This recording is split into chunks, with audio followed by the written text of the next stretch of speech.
Today's guest is Kitty Chopaka, a cannabis activist and store owner here in Bangkok, who's been advocating for the legalisation of cannabis here in Thailand. Kitty, welcome to Dateline Bangkok. Great to have you on the podcast. Thank you. How are you doing? Thank you for having me. I'm kind of good. Same old, I guess. Let's talk about cannabis in Thailand. In the last 2 years, there's been a lot of changes around that space. First of all, though, I mean, when you've been published in other media, I mean, I've interviewed you before, but I think you mentioned before we started rolling, like, you've been called, like, what, the Queen of Cannabis? Oh, I was. Who called you that? Which media was that? Like, I don't remember. Like, there was a few of them. There were, like, the Khaleesi of cannabis when the Game of Thrones was, like, cool. All right, okay. And, like, you know, just mother of weed. Like, it's just random things. Yeah. But in general, the Thais would call me Dare. Dare is like big sister. Okay. So like everyone goes Dare Kitty, Dare, Dare. But in the media, you're known as obviously as, well, you are the number one cannabis activist here, right? Or certainly the most well-known one. I mean, you're the public. I'm quite loud. That's good. That's why you're on the podcast. You can talk. Before we get into the, 2022, it was delisted off the narcotics list in Thailand, which saw lots of different cannabis stores open. You own a cannabis store. When did you open yours? We actually opened in February 2022 before the legalization of cannabis. How did you get away with that? I wasn't selling weed. I was tricking people into buying my terpene gummies. All right, okay. It was actually quite sad. Like, I feel bad for all the tourists, but we were actually doing quite well with the cannabis flavored gummies. Oh, so you were selling. Is that okay? I mean, it has FDA approved. It's just the flavor. There's nothing cannabis in there. There's no THC or CBD. Right. Okay. Think of it as like you're eating strawberry ice cream. Right, but just had the cannabis taste flavor to it, and like unless you are a user, it won't really do anything. It's more like a aromatherapy. Right. While if you are a user, it will actually enhance your intake of THC and CBD. That's interesting that you opened in February. So it was July 2022. Correct. June. June. Sorry. Okay. June 22. It was delisted from the narcotics list. So we saw huge amount of shops, and when you walked down Soy 11, there was noodle vendors that were selling barbershops, cannabis products, on the side of the road. Oh, everywhere. There was a big boom. And the smell was everywhere. I think, certainly down Soy 11 where I used to drink. Everyone needs to still make money. The reason for legalization for a lot of things is to control how things are done, how things are managed, how things change hands, and how money changes hand, how value changes hand. So you started selling cannabis-flavored gummies 2022, February. 4 months later, it was delisted, like I mentioned. So then, you have a shop, Chopaka, on Sukhumvit Road. Up until that point, tell me a bit more about Kitty. Tell me a bit more about you, how you got here as a prominent cannabis activist, before you opened the store in February,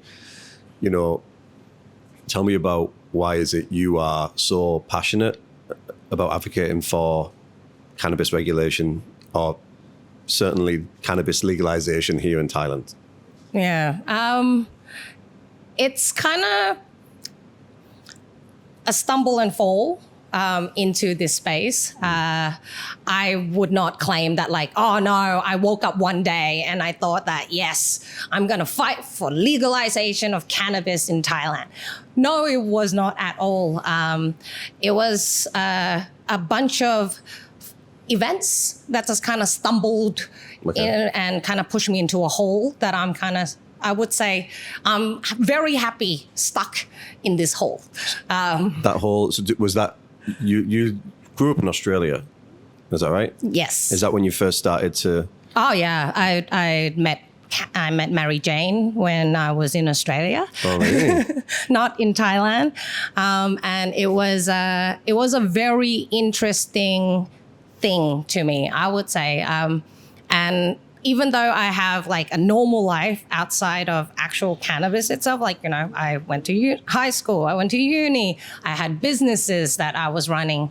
I feel that cannabis with me has a very different relationship the older I get. Okay, so when did you first started experimenting or certainly being interested? 18. 18. Okay. I was a legal adult in Australia. In Australia. Melbourne, were you in Melbourne? I was in Darwin. Oh, I was really? in Port Macquarie, and I was on the Gold Coast. So were you born in Thailand and you raised in Australia, or born in Australia? I was born in Thailand. I spent about 10 years here, Right. living in all over the freaking country. My dad's a lawyer, Okay. and he kind of takes on cases all over the country. And he was kind of like, you know, want to keep my mom close by, you know, the general Thai men. And he would just take her along with me in tow. Okay. So I lived in like Khon Kaen, I live in Udon, I live in Samut Prakan, I live in Krung Thep. I would say I've moved for 60 plus times all through my life. Right. So the recent period then, what year did you come to Thailand and you were more I came back at after my high school year, I think 2004, 2005. Okay. And during that time was, it was kind of funny because the first time I got introduced to the Thai cannabis, which is the brick, was by a hairdresser that was living nearby because I wanted curly hair, and he was there doing my curly hair, and we ended up talking about weed for some unknown reason. Okay. And he was sharing some with me, but like I've always been a user, Okay. but it's a hush hush. You don't share that information with anyone when you're in Thailand. Right. You don't share with your friends. You don't share with your parents, especially. My dad goes, I'm a lawyer. I will save you in any way if you ever get in trouble, just not in drugs. Yeah. 'Cause And I I'm mean, like, yeah, yay. you've been a user for nearly 20 years. 20 Plus years? now. 20 years, I'm okay. like, I just turned 39. So So at what point then did it become, again, like a passion where you were like really wanting to advocate for its use?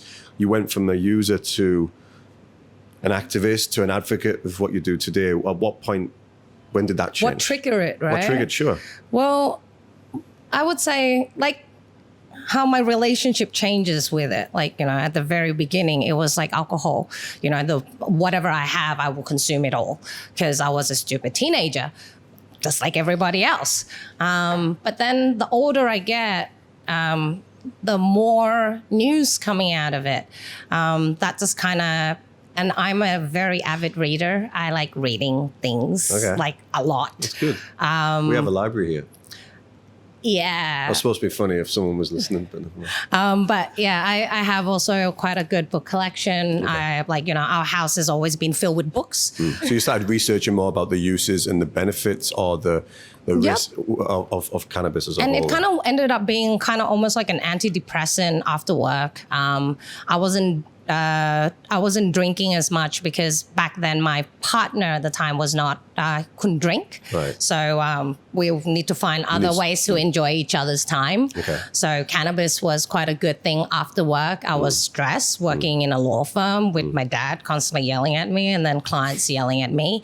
So it just kind of makes sense. It's an equalizer, yeah, when you finish work. Yeah, okay. And that's just kind of, it moved from a party thing to a after work scotch. Right, okay. And then I got pregnant. Okay. And I have 2 kids, and that period of 5 years, I did not touch it at all. Right. It does not remove my obsession with it. I ended up having more time. So I research it even more. So motherhood then sort of pushed you towards looking at it a bit deeper rather than being recreational. It looked Absolutely. at okay, interesting. Because I'm also a big greenie, so we don't buy things into the house unless something goes out of the house. You know, there's quite a bit of a criteria in terms of like recyclables and whatnot. Trying to be the example that I'm trying to set.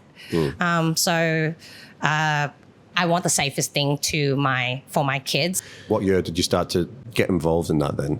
It's 2024. That was 2017.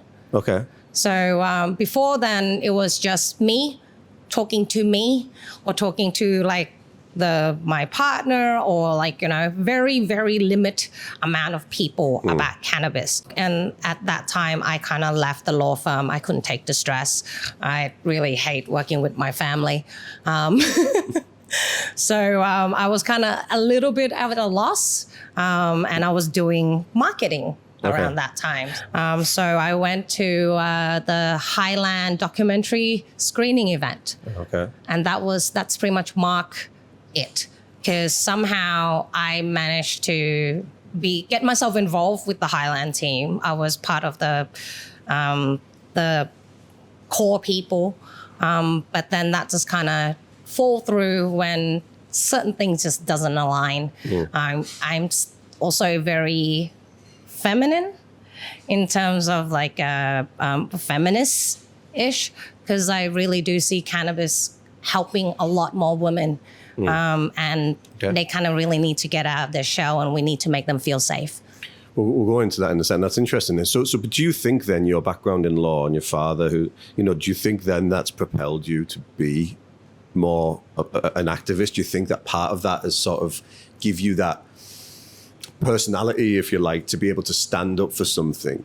As lawyers have to defend people in certain, cases. Do you think that's created who you are now? I think it made me brave.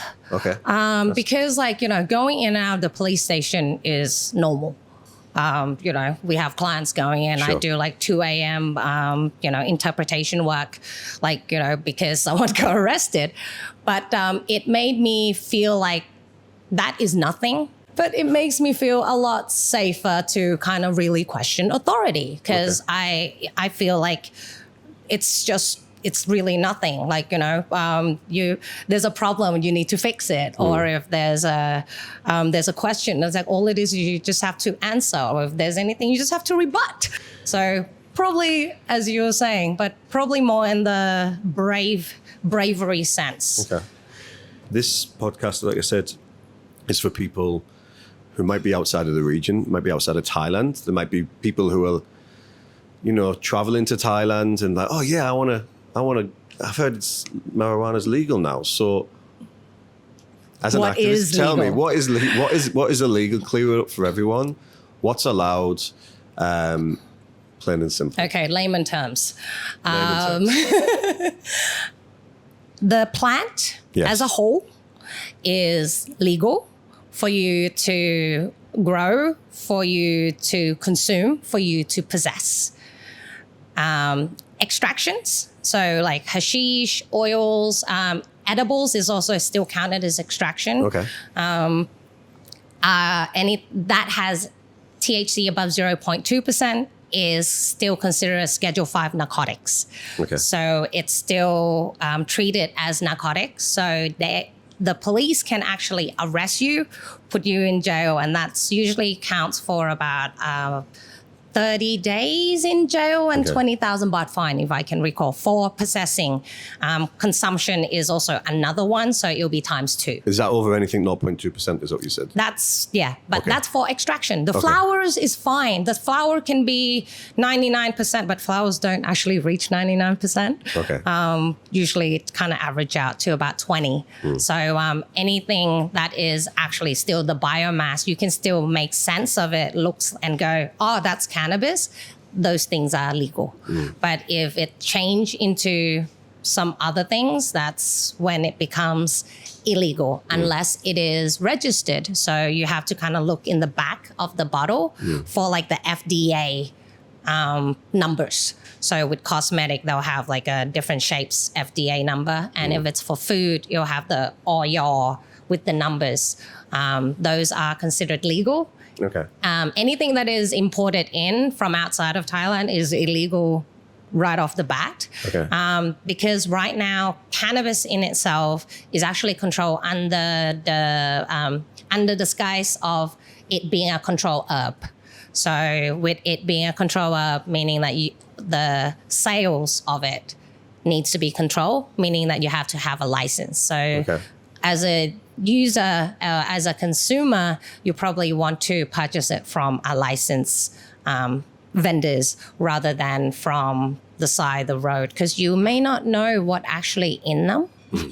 Let's go Flowers and plant, legal. Yeah. It can be as high as 100%. Doesn't matter. That is legal on its own. If it's extraction, oils, hashish, edibles, that is above 0.2%. Drug, narcotic. Okay. Imports, exports. What's the legality around that? Import illegal, just illegal, unless you're like a government hospital and you are doing a research test. Apart from that, you're not actually allowed to import anything in. In terms of export-wise, biomass is not really open legally from the accepting countries as well as from our end as well. And the only thing that are currently being exported right now are extracts. And I don't think it's even THC extracts even, just, within the CBD, because the UNODC do actually regulate this. Also, the reason why there is the requirement with the license with the sale is all of those needs to be reported yearly to the UNODC. Okay. We've seen a lot of shops open, like I mentioned. How? Tell me some of the process of what it's like to open a shop. All the regulations, all the registrations. I mean, has it been harder than you expected? Has it? Okay. It's actually easy. It's all done online. We actually do hold many shop owners' hand through the process, because most of the time, especially like the locals, they never done forms. Simple form is quite scary for them. So we do help out. My shop admin is actually quite good at going through the whole process. So all it is you have to do is you go online, you register, put in your ID card, all the relevant information, the GPS of the location. And if you have all of the documentation, they will then ask for a 20 baht registration, the submission fee.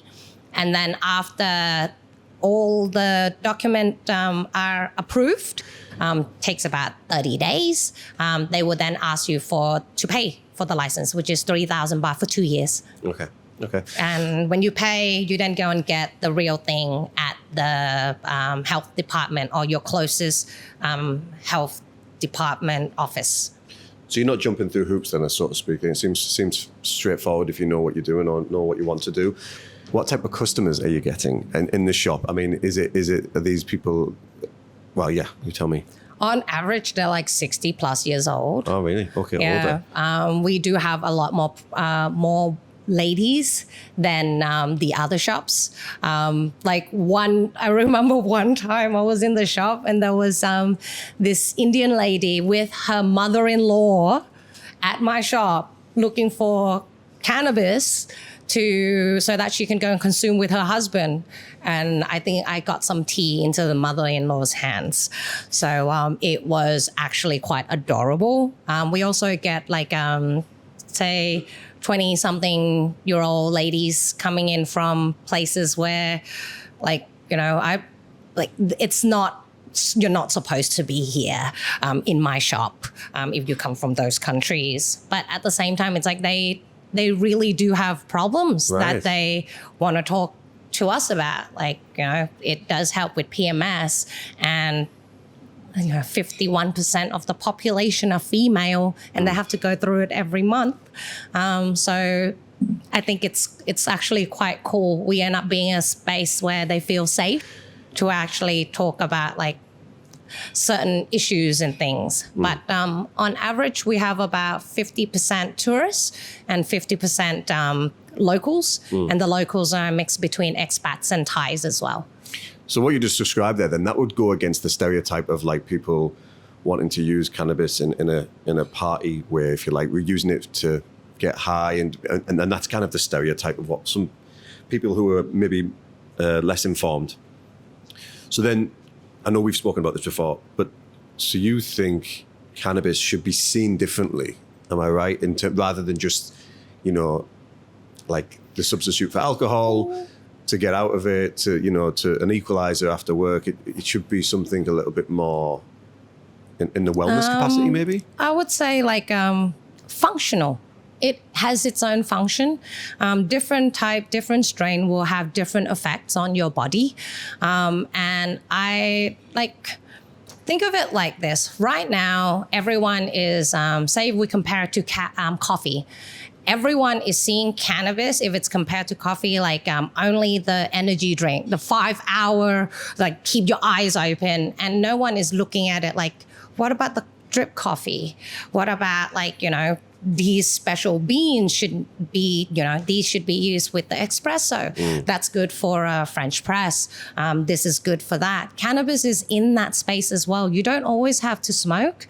I want to see edible legal, but then at the same time, I see why it's made illegal because they can't really figure out a way to control it. So they just go, nah, we're not going to regulate it. We're just going to make it illegal. Why do you think that is then? Do you think that's sort of traditional Thailand coming into play then? Yeah. Casino, sex work, we go back to see the same set problems. The problem that we're all kind of facing, it doesn't actually really matter. Thailand has, I wouldn't say it's even unique, but I would like to say it's uniquely Thai. Which is like the nepotism, the corruption, and the lack of knowledge. And it plays within the spaces where people's rights should actually be looked at more. And unfortunately, all of those things just kind of ended up being the smokescreen. When I came into your shop, and I think I was doing a report and I took some photos, just the levels of variety of, marijuana today, and I was just reading through some of them. I was so perplexed because there was was it coffee flavor or amnesia and stuff like that, and I'm like, yeah, there's so many. And I was so oblivious to that. I mean, what is that? It's quite amazing. So so this is also where I got the idea for the gummies, because cannabis in itself, each strain will have a mixture of known terpenes and flavonoids, and it can create such a variety because there could be over 160 terpenes within cannabis itself. So with that huge range of a variety, and the strain and how it smells and how it tastes actually is the thing that affects how you feel. So if you ever had weed and then you felt, I got the munchies, I'm so hungry right now. That's actually from the terpenes. It's not from the THC or the CBD or the I'm sleepy or I'm so elevated. All of those actually comes from those smells. So if you find the smell that kind of really refreshing, of course it's going to make you get more of a head high, have a more of a happier outgoing high rather than an inwards. So sour. There's different effects. Yeah. Like the elevated, happy, sweet, more sleepy, and couch lock. Are we seeing businesses going towards who are selling it legally, basically? Or is it a bit of a mess, still? What good came out of it and what's bad came out of it. I think it's it's pretty much it's the same coin, really. The good came out of it is cannabis is now, it's a thing. It brought many things into light. By being legal, it actually brings up there's corruption here, there's mismanagement here, there's wrong in the system here. But that's also the bad thing, because now it comes up, you also need to fix it. Or if it's not fixed, it stays the way it is, it also sucks. So that's kind of the good and the bad out of it. Cannabis becoming legal shows how deep how seedy underbelly is. It shows where it goes all the way up to the top. It also shows that law doesn't actually really make sense or even, even worth having faith in. But at the same time, it also showed that without laws or regulation, does hit the fan, but not in the way that people would think. Because the problem that I see is not how people are smoking on the side of the roads or out in public, but how the dream of the locals could kind of get in on this space, this booming billion-dollar industry. I was going to mention. That's what I just Googled now, because I'm sure. The legal market size is over 1 billion. But you're within the cannabis community yourself. You'll know the people who are doing it. Are people making money out of this? Are they doing well business-wise, or has it been saturated too quickly, or is there so many things that is there too much uncertainty as well?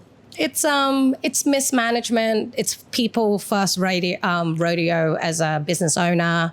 It's also lack of knowledge and the experience, and the hopefulness, even the experienced one, because there was so much hope. I had to pull myself back on so many really awesome at that time idea. Yeah. Let's go to why businesses are not doing as well as what you think they are. Why they're not doing so well? Well, for me, is there's not enough body on ground. Okay. There's not enough people walking on the streets. Okay. There's not enough people that is dropping into the shop. You can't sell ready-to-use stuff. You can't sell vapes, extractions, oils, hash, all of those things that are still considered narcotics. A lot of shops do have that available. So I can't compete with companies or businesses that don't care for the law and outright selling narcotics. Okay, so that's clear enough then. So basically you're against unfair competition, then, is what you're saying. You're saying they're selling things that are not allowed, and that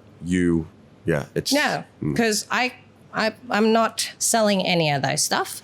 What have you been working on yourself? Explain to the listeners. Writing Thailand's cannabis future. Okay. The people that they are a loose network. I ended up being part of the main leaders there, the protests and blah, blah, blah, blah. Okay. But so our bills in Parliament, written with everyone's in mind, fair access to everything. That's kind of the key. What are the can grow, clear. Can sell with license, regulation that is there as a foundation for more regulation to go on top of. Right. Because, the basic needs to be on rights. You say that other shops are selling things which are not regulated, not allowed. There's been a new bill proposed to regulate the cannabis industry, restrict marijuana uses for medical purposes, basically. That's the new bill. Under the doctor's supervision only. Okay, so that's the new, proposed bill, draft legislation. What are your thoughts on that? The one that is being drafted by the Thai traditional medicine, it has to go to the government house, Koromor, the ministers' meetings. And if the minister pass it, and then it goes into parliament, and then it goes into through the parliament committee thing, which then makes it, you're still drafting it again. Right.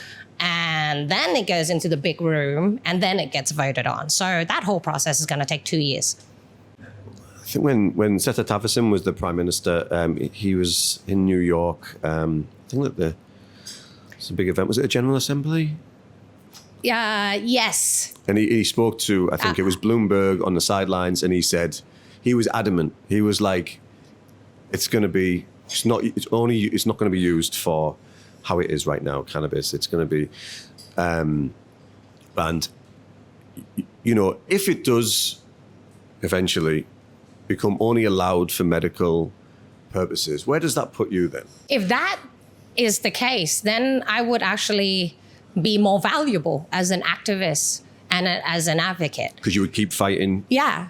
And Thailand as a whole then, I mean, if it's regulated to medical use only, how do you think that would work in terms of like, do you think if that came in, would people have to go to a doctor and say, I have a problem?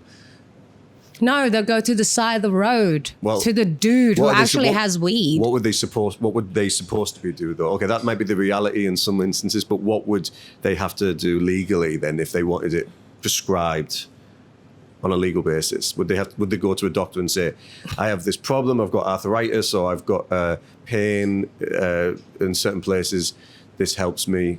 Is that what would happen then? I don't see it happening at all. Because how Thailand has always managed things, even though medical cannabis was legal since 2019, there's actually not that big of a market for actual medical cannabis. Hypothetically then.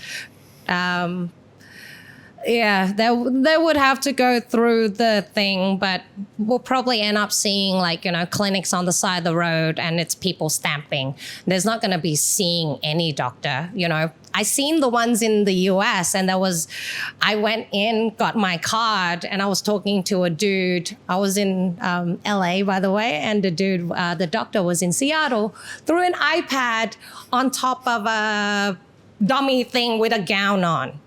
So Thai version may be an even simpler version than that. Just to finish up then, summarize the biggest misconception about cannabis in Thailand. Everyone thinks that it's okay everywhere, every way, anyhow.